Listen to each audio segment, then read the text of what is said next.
Niko baru saja keluar dari walk-in closet saat ponsel Leka yang teronggok di dekat bantal berdering panjang. Semula akan Niko abaikan, tetapi melihat nama Amelia terpampang di layar, tangan Niko refleks meraihnya dan mengangkat panggilan tersebut. "Halo nak, kamu apa kabar sayang?" Sapa Amelia dari seberang. Kening Niko mengerut saat mendengar suara Amelia bergetar. Niko mendaratkan dirinya di pinggiran ranjang sebelum berkata, "Ma, ini aku, Leka, lagi di kamar mandi, ada apa?" "Oh Niko, syukurlah kamu yang angkat. Tadi mama telepon kamu tapi nggak nyambung. Handphone aku lagi di charge. Kebetulan tadi mati. Ada apa? Apa terjadi sesuatu?" Hening sesaat, hanya terdengar isak tangis Amelia yang membuat Niko cukup terkejut. "Ayah ayah terkena serangan jantung dan sekarang ada di rumah sakit. Kondisinya juga sedang kritis," jelas Amelia. Diiringi tangisan pelan, Niko menegakkan punggung seketika. Keterkejutan nampak jelas dalam sorot mata hasilnya. "Sejak kapan? Kenapa bisa terkena serangan jantung? Bukankah kakek nggak punya riwayat penyakit jantung?" Cecarnya tak sabar. "Tapi dia punya hipertensi nih dan diabetes juga. Kejadiannya tadi sore. Apa bisa kalian pulang dulu ke Jakarta?" Niko mengangguk samar, meski dirinya yakin Amelia tak akan melihat.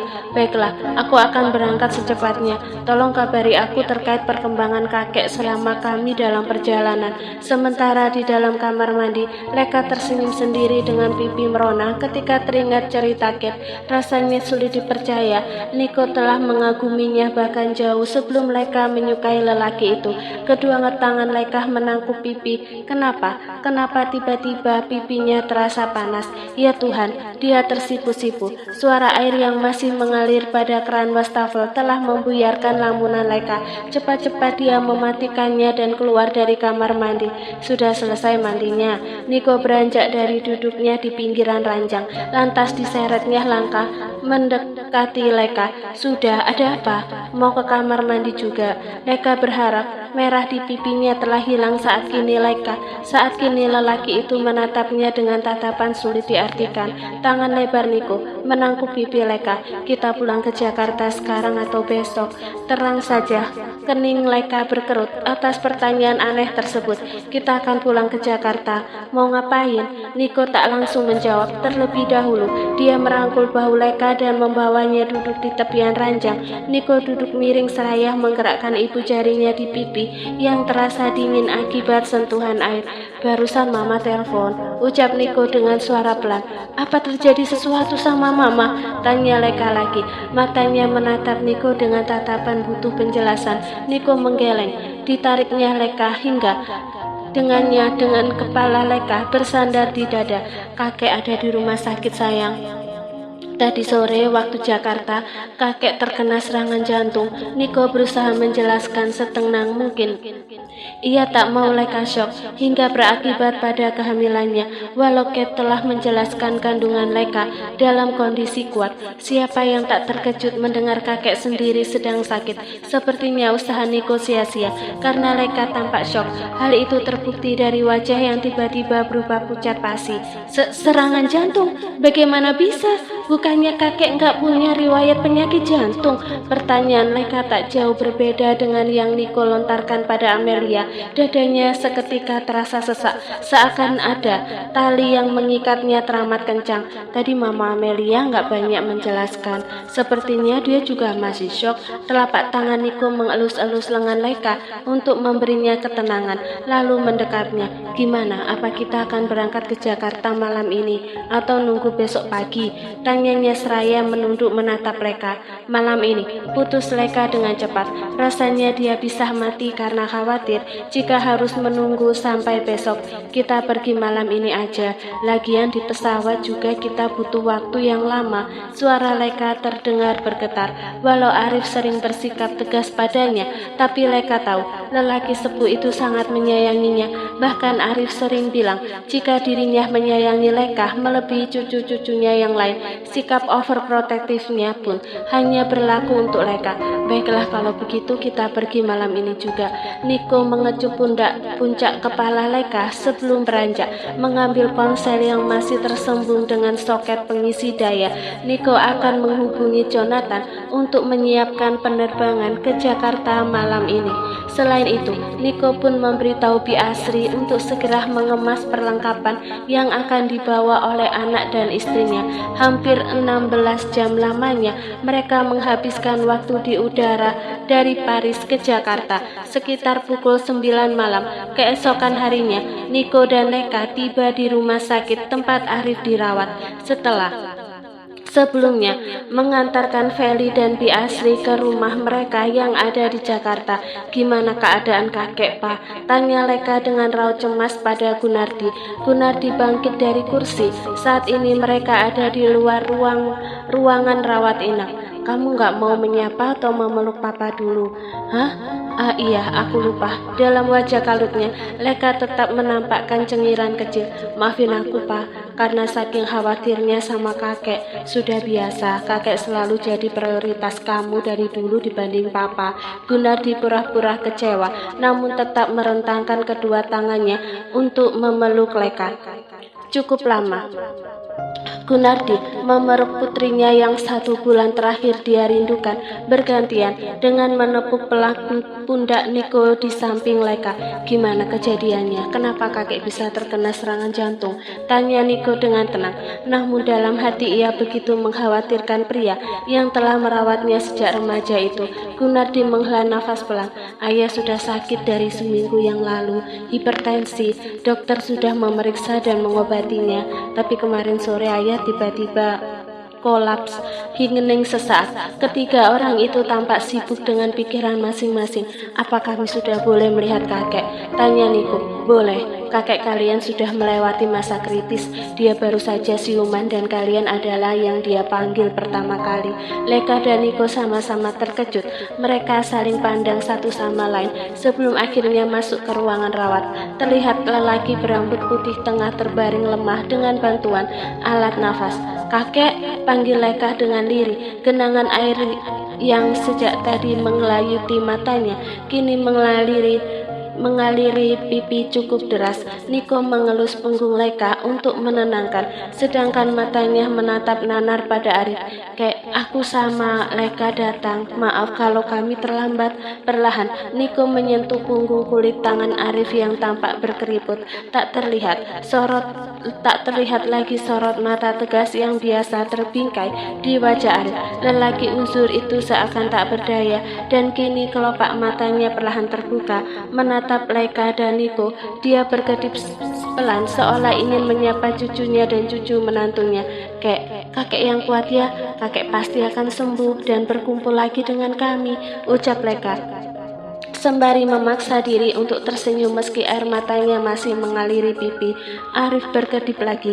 Niko merasakan tangan Arif balas menggenggam tangannya dengan lemah. Mulut yang tertutup alat bantu pernafasan itu perlahan terbuka seolah ingin berbicara, namun tak ada suara yang keluar, membuat Niko segera mendekatkan telinganya ke dekat wajah Arif. Ada apa, Kek? Kakek butuh sesuatu? Tanya Niko. Maaf atas kesalahan ayah sama kamu, ucap Arif terputus-putus meski pelan tetapi cukup terdengar jelas di telinga Niko.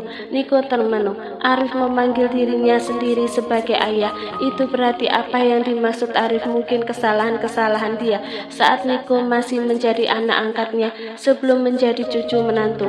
Dan Niko tentu tahu kesalahan mana yang dimaksud Arif. Itu saat Arif menentang hubungannya dengan Leka dan sempat mengusirnya. Niko mengangguk tanpa melepaskan genggaman tangan Arif. Dia merasa sedih melihat keadaan lelaki sepuh ini. Meski begitu Niko tak menunjukkannya, hanya tergambar kekhawatiran dalam raut wajahnya. Kakek nggak perlu minta maaf, aku sudah memaafkan semuanya, jadi kakek nggak perlu khawatir. Kakek fokus saja untuk kembali sembuh. Bibir Niko melukiskan senyuman tipis. Mata Arif mengedip pelan. Maafkan kakek juga. Niko menegakkan punggungnya kembali berdiri dan berkata pada Leka apa yang barusan diucapkan Arif. Leka mengusap air matanya menggunakan punggung tangan lantas mengangguk. Benar kata Niko, kakek nggak perlu khawatir dan fokus saja pada kesehatan kakek. Apapun kesalahan kakek, aku telah memaafkannya. Ma, Papa kapan pulang? Tanya Feli dengan mulut penuh makanan. Tangan Leka meraih gelas berisi air putih dan menyerahkannya pada putrinya untuk dia minum. Mungkin sebentar lagi. Ada apa memangnya nanyain Papa? Papa kan udah janji mau nemenin aku main sepeda nanti sore. Aku kangen main sepeda di depan rumah, Ma. Leka tersenyum sembari menyuapkan nasi lagi ke mulut Feli. Sore kan masih lama sayang, ini masih siang. Jadi nanti Papa pasti pulang kok. Oh iya, ucapan Feli diiringi cengiran kecil di wajah. Aku lupa kalau sekarang masih siang. Mata Leka merotasi, lantas mencubit pipi yang penuh makanan itu dengan gemas. Saat ini, Niko berada di rumah sakit berganti tugas dengan Gunardi menemani Arif. Semalam, setelah mereka menemui sang kakek, mereka pulang ke rumah. Itu pun atas paksaan Gunardi yang mengkhawatirkan kondisi kehamilan Leka jika berlama-lama ada di rumah sakit. Padahal apa hubungannya batin Leka saat itu? Ya, baik Gunardi atau Niko, keduanya sama saja terlalu mengkhawatirkan kondisi Leka. Padahal menurut Leka hal itu terlalu berlebihan. Usai menyuapi Feli, Leka kembali ke dalam kamar untuk mengambil ponsel. Satu-satunya nama yang dituju oleh ibu jarinya saat ini adalah nama Niko. Rasanya Leka rindu dengan lelaki itu, padahal mereka baru terpisah dari pagi saja, bukan? Leka terkekeh sendiri menyadari perasaannya yang terlalu dalam dan ada rasa tak ingin berpisah lama-lama dengan lelaki itu. Halo sayang, ada apa? Leka perlu menunggu sampai dering keempat untuk mendengar sapaan lembut dari sang suami. Dia tersenyum, soalnya Niko ada di hadapannya. Feli tanya ke aku, kamu kapan pulang katanya yang?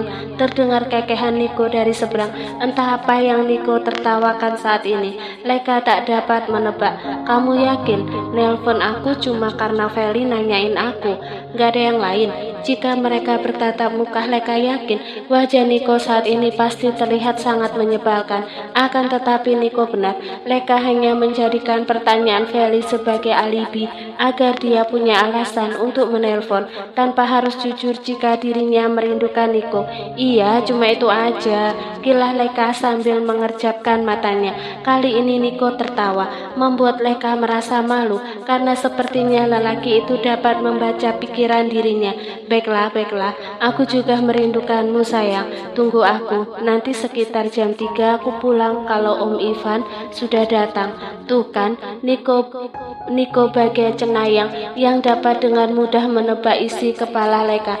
Tanpa disadari pipi Leka memerah mendengar kalimat tersebut. Beruntung Niko tak dapat melihatnya. Leka kemudian menghela nafas panjang. Sepertinya gak ada yang bisa aku sembunyikan dari kamu, keluhnya pura-pura. Aku sudah sangat tahu kamu luar dalam, Hani. Jadi jangan pernah mengelak perasaanmu lagi kalau rindu. Baiklah, karena sekarang sudah ketahuan, jadi aku mengaku, aku memang merindukanmu. Tapi anak kita di dalam perutku kayaknya lebih rindu kamu. Leka menunduk, menatap perutnya diiringi usapan pelan menggunakan telapak tangan. Benarkah? Apa dia bergerak sekarang? Suara Niko terdengar antusias. Enggak, dia pengen pizza yang, tapi pengen kamu yang beli. Gak mau delivery atau pesan pakai ojek online. Leka menelan ludah, membayangkan makanan asal Italia itu ada di depan mata. Oke, nanti aku langsung beli saat aku pulang. Apa nggak masalah kamu menunggu? Nggak apa-apa, sekarang tunggu kakek aja dulu. Kasihan kalau ditinggal sendiri, ucap Leka seraya menyeret langkah keluar dari kamar. Setelah mengakhiri obrolan panjang lewat panggilan telepon dengan Leka, Niko meletakkan ponsel di atas meja. Dia tersenyum. Setelahnya, sungguh menyenangkan menghadapi istri yang tengah hamil. Apalagi ketika Leika menginginkan sesuatu, Niko tentu tak akan menyia-nyiakan kesempatan untuk mengabulkan keinginan sang istri. Sesaat, Niko menatap Arif yang tengah terbaring lemah di ranjang dengan mata tertutup. Pria sepuh itu hanya membuka mata sesekali, itu pun dengan tatapan lemah. Pada saat bersamaan seseorang membuka pintu dari arah luar tanpa Amelia memasuki ruangan dan melihat keadaan Arif beberapa saat sebelum akhirnya duduk di samping Niko sambil menyerahkan camilan kesukaan putra menantunya itu. Amelia mengelus lengan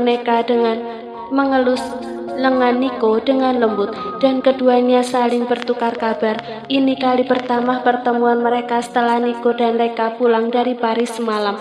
Kenapa mama kesini? Om Ivan sebentar lagi juga datang. Niko meraih sepotong cookies coklat yang telah Amelia buka plastik berwarna merahnya. Tidak baik mendiamkan pemberian orang lain, apalagi dia adalah sang mertua. Tadi mama habis dari rumah kamu ketemu Leika dan Feli, lalu mama langsung ke sini, ucap Amelia santai. Lebih baik kamu pulang sekarang, istirahat biar mama yang di sini sebelum Ivan datang. Niko tersenyum. Perhatian Amelia membuat hatinya terenyuh. Di sini juga aku istirahat, Ma. Cuma ngecek pekerjaan lewat laptop aja dan gak lari-lari. Sanggahnya, oh iya, ada yang mengganggu pikiranku. Apa mama gak curiga kenapa kakek kolaps? Padahal sudah diperiksa oleh dokter dan minum obat. Itulah Nick. Amelia menghela nafas panjang. Seminggu yang lalu hipertensi ayah memang kambuh. Dokter Rudi memeriksa dan memberinya obat. Mama dan Ardi lagi di Surabaya, jadi nggak bisa mengontrol obat ayah. Amelia melarikan pandangan ke arah Arif. Ternyata ayah nggak meminum obatnya. Tadi mama dari rumah ayah dan menemukan banyak obat itu di dalam laci. Nani bilang ayah sudah merasa sembuh, makanya nggak meminum obat-obatnya. Niko terdiam sesaat, seolah tengah memikirkan sesuatu. Apa kakek sedang ada masalah? Mama rasa nggak ada. Perusahaan juga sedang dalam kondisi baik. Malah kata Nani saat sore ayah kelihatan baik-baik aja. Beliau sedang memberi makan ikan di kolam, lalu tiba-tiba kayak sesak gitu dan akhirnya pingsan. Lalu kata dokter ayah kolaps karena serangan jantung. Jelas Amelia dengan raut muka tampak sedih. Nani, yang dimaksud ialah salah satu pelayan di kediaman Arif. Telapak tangan Niko mengusap wajahnya dengan kasar. Aku sudah bicara dengan dokter. Katanya serangan jantung kakek memang disebabkan hipertensi. Ada penyumbatan pembuluh darah yang terjadi di jantung. Amelia tercenung. Dia pernah mendengar jika tekanan darah tinggi atau hipertensi ialah penyakit berbahaya yang sering disebut silent killer. Kebanyakan orang tak mengalami gejala berarti, tetapi seluruh organ tubuh dapat dipengaruhi atau rusak karena penyakit tersebut. Bahkan menurut WHO, tekanan darah tinggi menjadi penyebab hampir 50% kasus serangan jantung. Setelah berkali-kali Amelia menyuruh Niko untuk pulang, pria itu akhirnya berpamitan pada Arif yang saat itu masih tertidur. Niko keluar dari ruang rawat sambil menenteng jaket kulit di tangan kiri, sedangkan tubuhnya sendiri dibalut kaos abu tua berlengan panjang dengan lengan baju digulung sampai siku. Sambil berjalan menuju arah lift, bibirnya melukiskan senyum tipis ketika teringat makanan yang diinginkan Leika. Dengan senang hati, Niko mengabulkan apapun keinginan perempuan itu, dan janji pada Feli pun tentu masih Niko ingat. Hal itu membuatnya ingin segera tiba di rumah. Jari telunjuk Niko menekan call button ke arah bawah sambil berdiri di depan pintu lift yang masih tertutup. Sayup-sayup terdengar suara seseorang menangis hingga perlahan suara itu terdengar semakin jelas dan memilukan. Dok, apa tidak ada cara lain untuk menyembuhkan anak saya selain transplantasi hati? Maaf Bu, tapi itu adalah satu-satunya cara jika ingin anak Anda sembuh, seperti yang sudah saya jelaskan tadi. Tapi saya tidak punya uang sebanyak itu, dokter. Kedua alis Niko terangkat mendengar pembicaraan seorang wanita dan dokter yang tak jauh darinya. Suara wanita itu terdengar familiar di telinga Niko. Rasanya dulu gendang telinganya sering dipenuhi oleh suara tersebut. tersebut hingga tanpa sadar kepala Niko menoleh ke arah samping untuk memastikan tepat di mana dua orang itu berdiri. Wanita itu, Niko menatapnya dengan tatapan tak percaya ketika mendapati seorang wanita yang dia kenali. Pada saat bersamaan, wanita itu pun menoleh ke arah Niko. Ekspresi yang ditunjukkan wanita itu jauh lebih terkejut. "Niko," lirihnya.